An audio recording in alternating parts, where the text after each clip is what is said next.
Naging mas makabuluhan para sa mga pinuno ng Armed Forces of the Philippines at Philippine National Police ang kanilang pagre-retiro dahil sa Songs for Heroes 2 ng UNCV.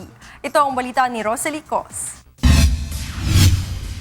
Magkasamang nagdesisyong sumabak sa pagiging kadete ang matagal nang magkaibigan na sina AFP Chief of Staff General Gregorio Pio Katapang Jr. at PNP OIC Police Deputy Director General Leonardo Espina sa Philippine Military Academy noong 1977. Ayon kay Katapang, ang batch nila ni Espina ang unang nakapasa sa PMA Class of 1981 na tinawag na Dimalupig. Sa unang Songs for Heroes concert noong March 19, 2015, hinikayat ni Mr. Public Service Kuya Daniel Razon ang dalawang general na bago magretiro sa kanilang tungkulin ay magpabaon ng tulong para sa kanilang kapwa sundalo't pulis.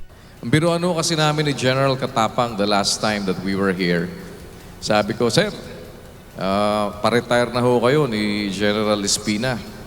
Lagi na lang hong nadidinig sa balita pagka pa-retire ang mga general at yung mga AFP chief, may pabaon at may pakimkim.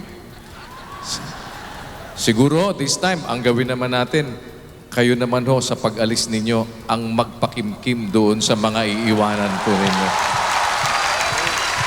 Ngayong buwan ng Hulyo, sasapit na ang mandatory age of retirement ng dalawang general. Ayon kay Katapang, naging mas memorable ang pagkakaibigan nila ni Espina dahil sa Songs for Heroes 2 ng UNTV. Hanggang nag-retire kami, sabi ko, Dindo, what a way to retire with a concert and with a cause. Para sa ating mga kasundaluhan at sa ating mga PNP, mabuhay po kayong lahat. Maraming salamat po.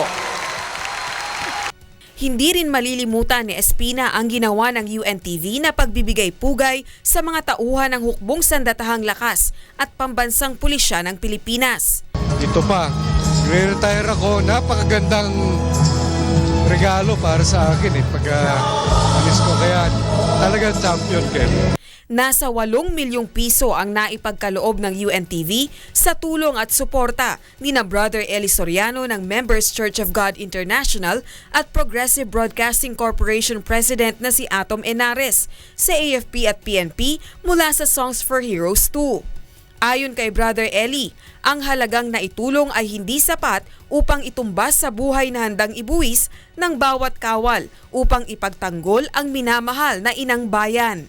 Ang nagpapaalala sa akin sa aking mga kababayan, yung dahilan ng pagkakaipangibang bayan ko, nakakita ako ng mga iba-ibang kultura. Ang nakita ko, napakagaganda ng virtues ng Pilipinas, ng mga Pilipino.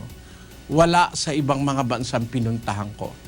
Yung spirit ng pagtulong sa kababayan. Rosalie Cos, UNTV News, Worldwide.